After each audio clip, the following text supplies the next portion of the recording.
before we begin,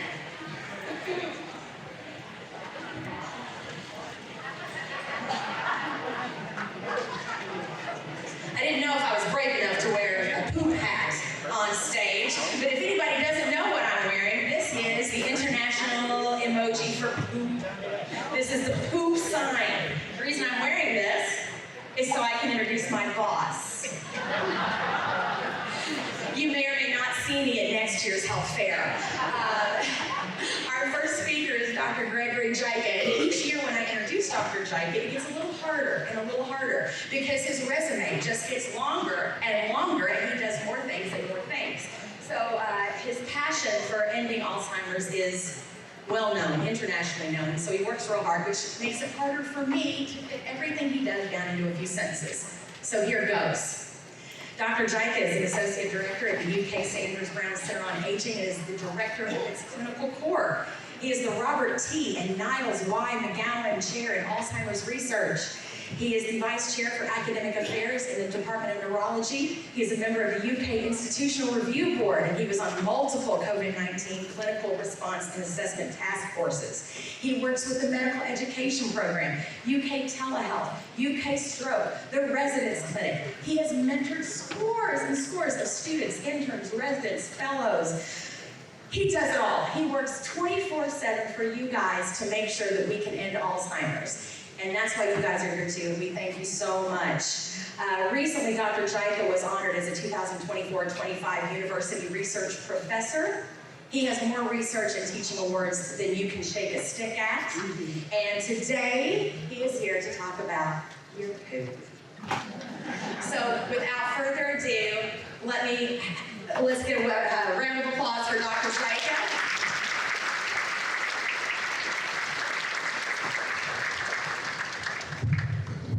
Probably pay cash money to see you wear this hat,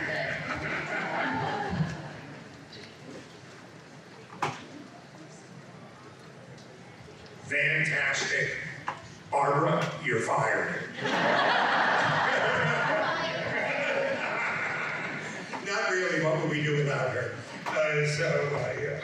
I'm always embarrassed when people cite credentials. I'm delighted that she did a short job of it. It's not really about who I am, it's about who you are and who I am becoming as well. You can see this white head of hair over time. As we age, we want our golden years to be golden. And that's what I want for absolutely everybody. So we were picking topics this year, and this was one that my staff named the Scoop on Poop. So we'll talk a little bit about that today. It's about the gut microbiome. So many of you may have heard of the microbiome. Who's not heard of the microbiome? Raise your hand. So we've got a few folks who haven't heard about it, but I'm going to tell you the science behind this today as your favorite super duper pooper scooper. So we're going to talk about the gut microbiome, what it is, what factors make the microbiome different from one person to another, how you might be able to change your microbiome, what the animal studies have taught us, and what the early human studies teach us about healthy aging and the gut microbiome, and that's important. We're not at the end of this journey yet in our understanding, but we've learned a lot. So let's talk about the gut microbiome.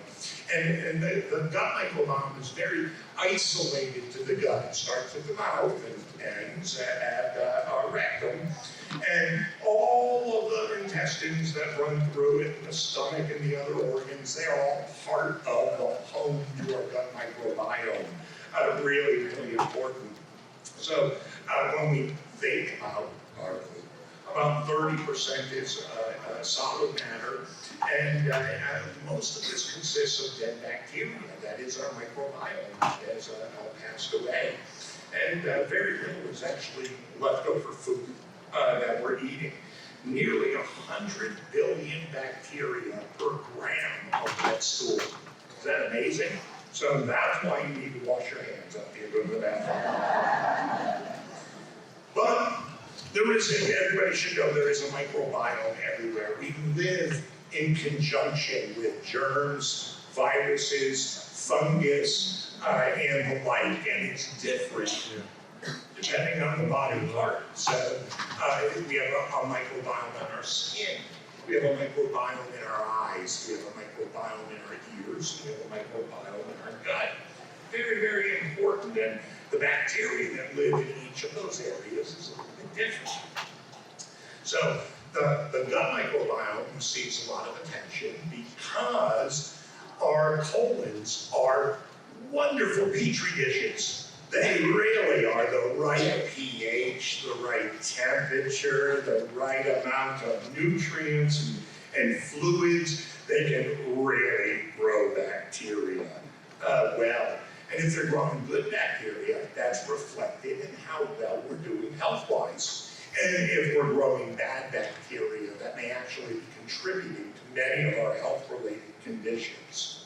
So there are many different ways that the gut microbiome keeps us healthy. And so many people think, well, geez, I don't want bacteria in my gut. But we need that bacteria in our gut.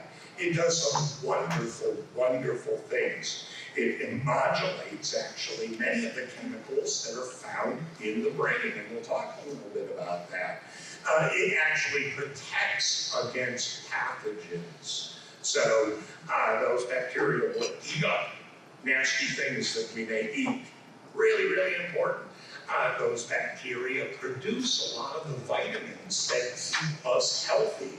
So we think about, oh, bacteria, don't want them on my hands, that's true. But we do want bacteria in our gut. We need the bacteria in our gut.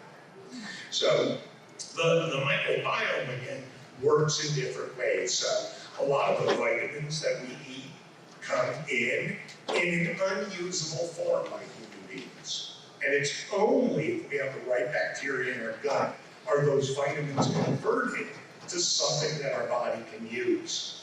Again, breaking down toxins that come in so we don't overwhelm the liver and our immune system, and frequently direct binding to things that we don't want the body to absorb.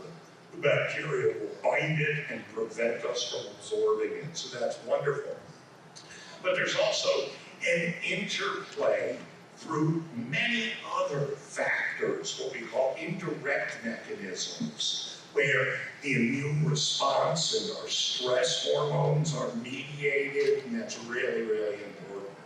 So let's talk about our gut microbiomes. Many different factors influence your gut microbiome. It's not just what you eat, but what you eat, will change your gut microbiome. The antibiotics that you may take from time to time for an infection are really going to change your gut microbiome. And so we have what we call antibiotic-related diarrhea that is quite common. That's because we knocked down some of the bacteria that we didn't want to knock down while we were getting rid of the bacteria that were making you sick. But also the amount of exercise. And believe it or not, your own genetics. And I'm going to show you some of the data on that. It's absolutely fascinating. So lots contributing here. So we look at dietary influences. And so there's two pyramids here. One right side up, that's what we call microbiota symbiosis. That is the kumbaya of how we live with the bacteria in our guts. That this is favorable. And we know that a Mediterranean-style diet, rich in vegetables, lower in red meats, alcohol, other things that can throw off our gut microbiota, really, really important. And then we have a chronic disease pyramid, and this is linked to a great extent with a lot of what we have in the Western diet. So no offense to any fast food moguls that may be out in the audience, but a lot of these high fructose corn syrup sodas and fatty foods actually change the gut bacteria to a more harmful type of bacteria, and that leads to dysbiosis, where we're no longer peacefully coexisting and helping one another, but instead running into trouble. Now, age in and of itself, and this is fascinating, so we'll talk about this, here we have the lifespan, right? Starts off on all four legs, moves to 2, and eventually to 3. Right? I think that's a Frodo riddle from Lord of the Rings. And these little rings above each of the people actually show the makeup of 5 common types of bacteria that are found in the gut. And you can look and you can see that a baby, an infant's microbiome is very, very different than even a healthy toddler. And that changes further as we hit adulthood. Then we look at the aging population and we see further changes. But I want you guys really to hone in and look at that 100-year-old gut microbiome. So, I can't show my pointer on it. It's over on the far right at the bottom, plus 100 years and greater than 100 years. That looks very similar. Try to pick out which gut microbiome that looks most like. And it looks a lot like what we see in babies. Isn't that fascinating? I find that fascinating. That these are folks who have kept healthy growing baby bacteria, what's called Acinetobacter or Actinobacter, in their gut, probably throughout their lifetime, or have adapted their lifestyle and behaviors as they've aged to say, hey, let me bring back some of that healthy bacteria that I ditched while I was working and only had time for a fast food cheeseburger for lunch and some fries. So I think that's just fascinating to me, and I'll get back to Actinobacter in the future of the talk. But let's talk a little bit about stress. And so there's this two-way street between our gut and our brain. Very, very important. So tryptophan metabolism. Does everybody know what tryptophan is? It's an amino acid found in proteins. It's in turkey that people always say that's why turkey puts you to sleep after your Thanksgiving meal. Well, tryptophan is very, very important. It's converted in the body and brain to serotonin, which is a very, very important neurotransmitter. If our serotonin levels are too low, we're going to develop severe depression, anxiety, not be able to hold up to stress. And that's why sometimes if you have those conditions, your doc may say, well, we need to put you on an SSRI, increase your serotonin levels, but potentially adjusting your diet and your gut bacteria might wash away those glues even as they exist. So this interaction is back and forth. So if the gut microbiome is not doing its trick, what we see is inflammation that further activates the stress response. And the stress response is good if it's short term, right? So the mother who's, in a tremendous accident and the car's upside down, hitting their child, even though she's 100 pounds, she picks up a car, we see it on the news, and gets her baby out. That's what stress acutely will do for you. It will make you superhuman.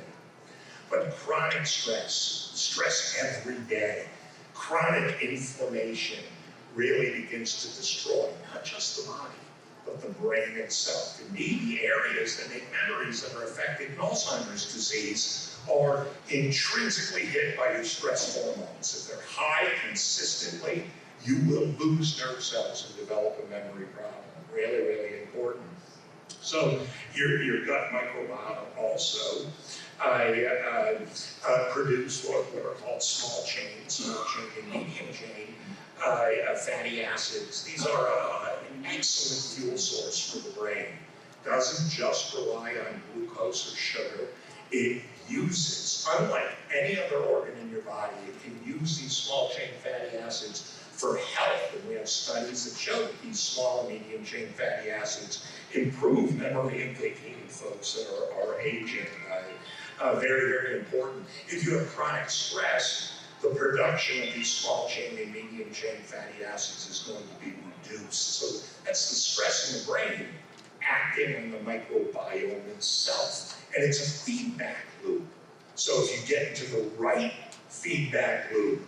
You're going to get healthier, healthier, healthier, and better and better and better. But if you're in the bad loop, it's going to take a lot to stop that and to move on. Now, the gut microbiome is not the same everywhere in the world. So here's a little color-coded map, and as I always say, now I know why that meal I had in Kazakhstan didn't quite sit right. Because my gut microbiome didn't know what to do with it. There's a little too much curry here, and these hot peppers may not work right.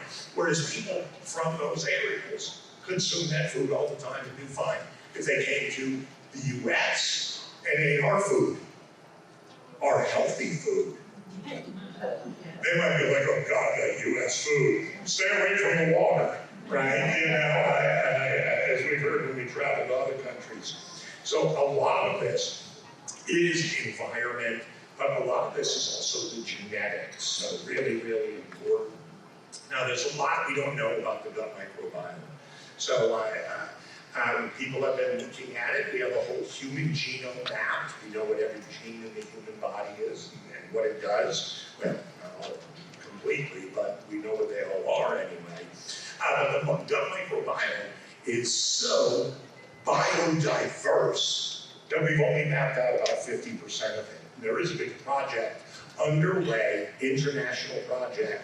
As you can see, all those little dots across the globe are centers in the world where the gut microbiome is being explored, trying to figure out, well, can we understand all of this? Really, really important.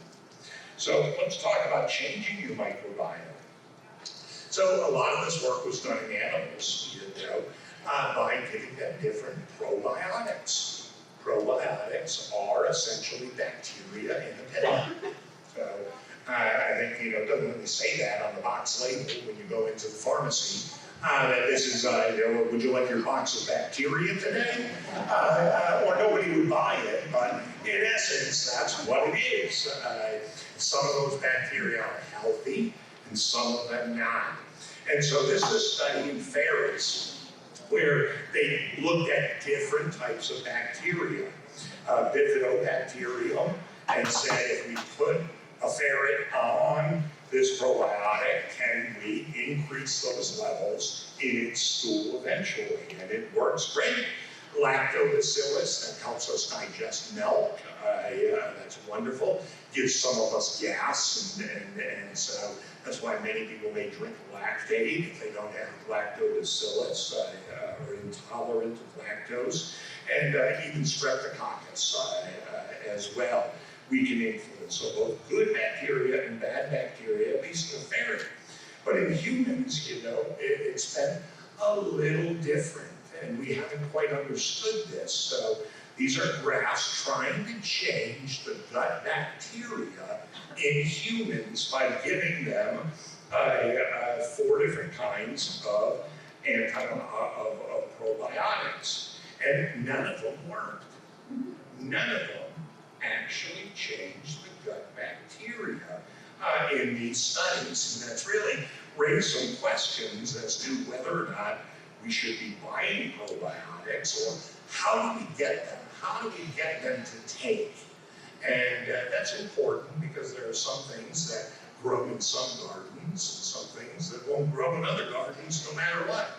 And I don't know why, but here in Kentucky, the only pepper I can grow is jalapeno. I could not grow a bell pepper, green, red, or yellow. I could not grow one in my garden. I don't know what it is. I've taken my soil to the ag department. They're like, oh, there's a problem. You should grow grape in your garden. They just don't grow, the plant grows, but they don't get any fruit. So important. So we've done a lot of work on this to figure out why that is. And so there are some folks out there that have a resistance to change their bacteria that can be mediated by your genetics that are saying, no, we only like this type of bacteria. It also can be mediated by the food that you eat, by your stress responses, and the like. So when we don't account for those things, we end up not being able to change. the bacteria in our guts to have a favorable microbiome. So we need to think about that. And so many people have looked at this and looked at, well, what happens if we just wipe all the bacteria out and start from scratch? So like colonic or antibiotics, and just wipe out all your bacteria. And then you get probiotics, and there are a few people that have no genetic resistance and have a favorable diet, and then they will just one probiotic pill. Boom, on the left you'll see their gut is all green, go microbiome, and they'll change it unless they alter their diet or their other lifestyle factors. But for many of us, you take a probiotic and then spontaneously, over the next few weeks, it'll just go right back to the way that it was before. So for many of us, if we're going to take a probiotic, we need to take it on a regular basis. And I wish there was a way to know who only needed one pill and who had to keep taking probiotics over time to potentially change their gut bacteria. But we don't have a test for that currently.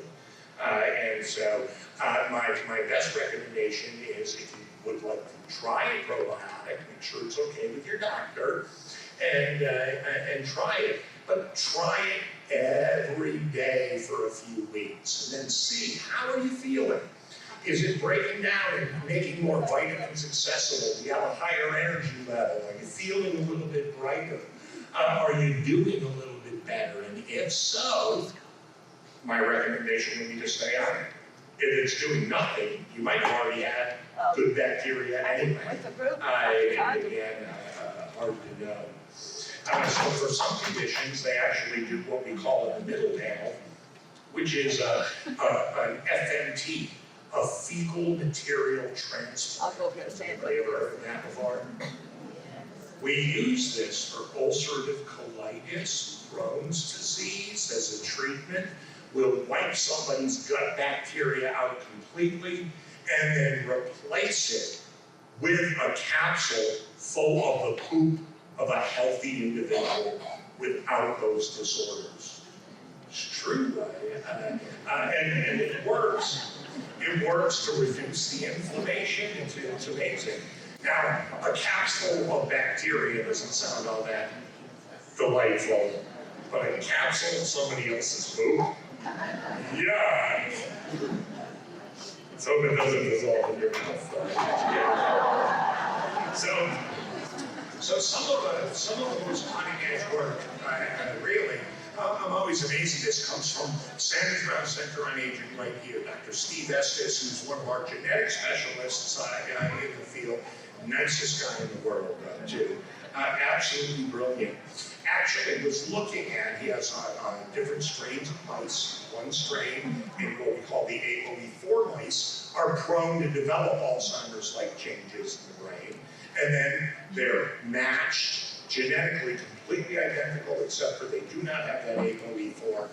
And they're all kept in the same cages, side by side. Same light-dark cycle, exact same food, exact same water, exact same everything. And yet, when he looks at their gut microbiome, they're completely different, the red and the blue here, showing us that just your genetic disposition to a disease like Alzheimer's may actually be influencing your gut microbiome, and that this may be a vicious cycle where your genetics are changing your gut microbiome. Your gut microbiome is not keeping your brain healthy. Your Alzheimer's is getting worse and feeding back into your gut microbiome. So really fascinating work. And so they looked at whether or not we can fix this. Yes, and we're back to fecal transplants again. So wipe out the bacteria, right? So you look at those dark black panels in the middle. We see WT, that's wild type. And what you see in blue are the memory areas of the brain.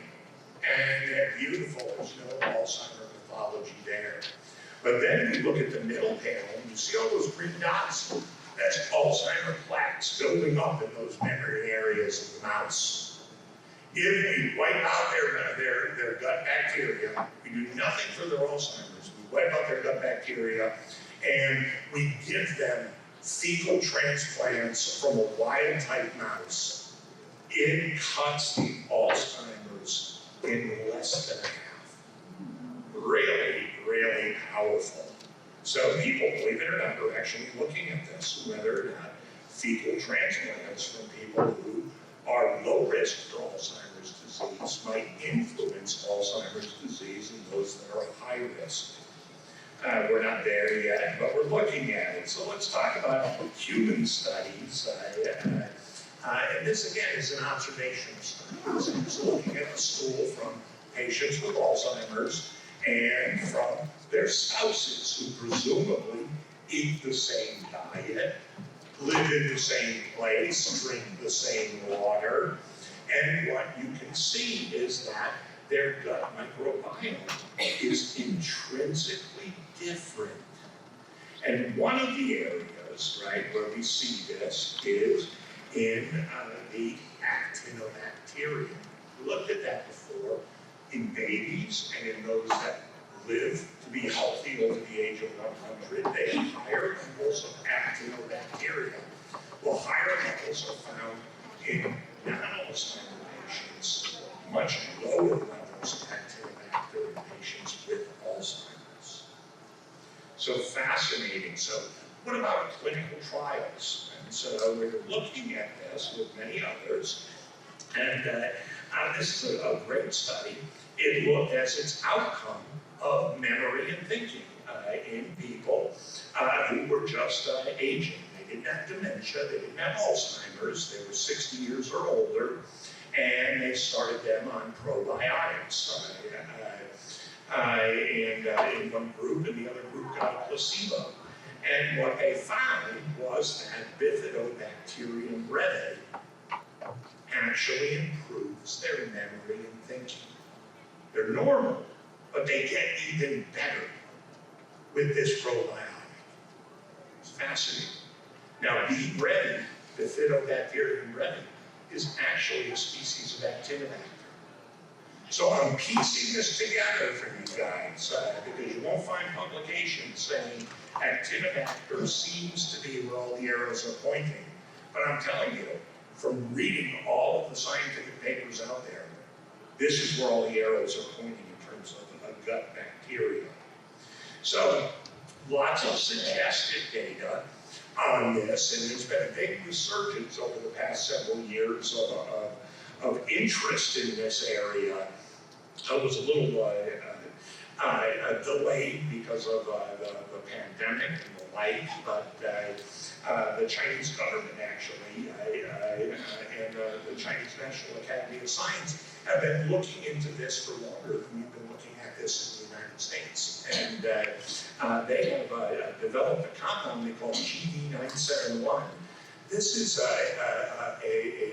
a compound derived from seaweed that is high in their diet. What they noticed was that some of the coastal villages where people ate a lot of the seaweed tended to have lower rates of Alzheimer's disease. So they really looked and said, what's in the seaweed that's doing this?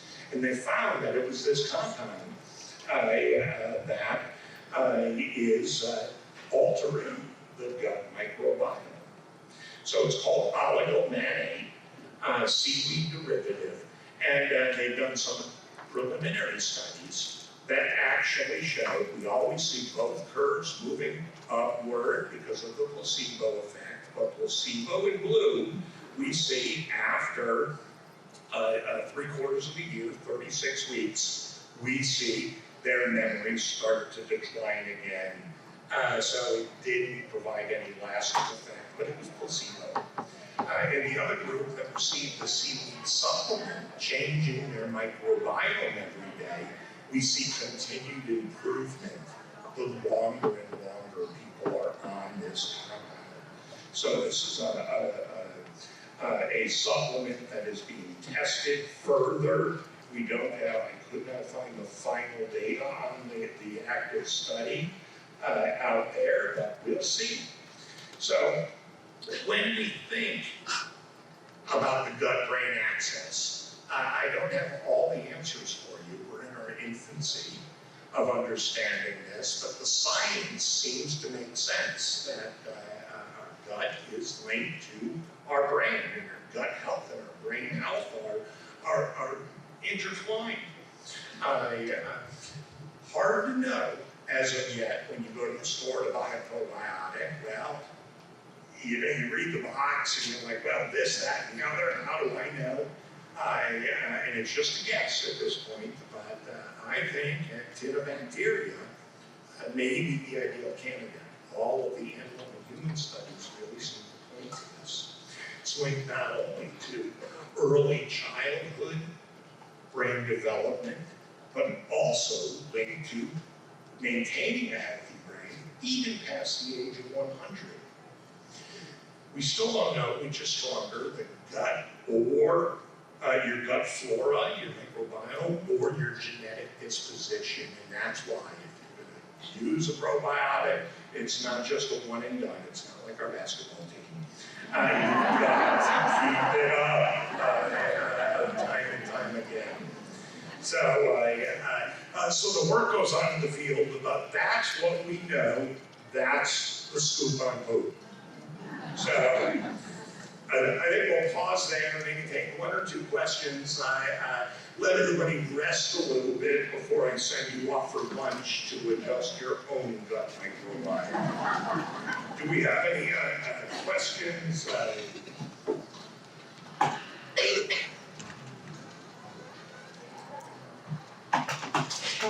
Thank you so much. This is fantastic, the information you shared with me. I'm curious about, with the actinobacteria that you're finding, are you seeing any other correlations with negative side effects, or is it really just positive effects on the brain that you're seeing, or are there any other problems either throughout the rest of the system, the body system? Fantastic.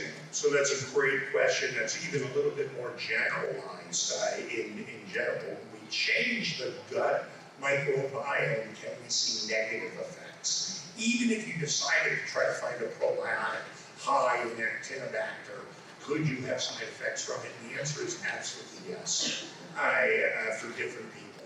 Our genetics and our gut are programmed in one direction or another. And so it may be that you try a probiotic, again, talk to your doctor before you do so, and find, oh my God, this just gives me an upset stomach, or now I'm gaseous, or now I have diarrhea. The same way antibiotics can change the gut microbiome, and they don't wipe out all the bacteria. They allow other bacteria to overcome it, right? So we have this bacteria that we know called C. difficile, right? Does anybody know C. difficile? People frequently get this after prolonged antibiotic administration in the hospital, and it can be a deadly bacterial overgrowth in the gut. So we need to be careful when we're, and that's why I advise everybody to talk to your doctor before you start a probiotic. Now, the ones that are sold in the United States are regulated by the FDA as being safe to ingest as a human being. But too much, even of things that are safe, can sometimes be harmful. So you have to watch yourself and figure out what's good for you. Really important. So. Yes, I have a question. Medications that you have to take, such as glucophage or other medications that cause increased stooling, does that alter the gut flora and what you need to replace? So the question is, if you're on medications that alter your frequency or consistency of stool, does that alter your gut microbiome? And the answer is yes, it will alter your gut microbiome. The same way it's changing your dietary habits will alter those sorts of things. Now, sometimes that can be favorable, sometimes unfavorable. Glucophage is one of the compounds that actually is being highly investigated for potential benefit protective against Alzheimer's. So it may be that that's not a direct brain effect, It may be related to what you're talking about. It may be an effect on our microbiome that is indirectly helping to correct things for the brain. So great question. Maybe one more before I say we need our folks to get the Is there a link somewhere where we can get a copy of your slides?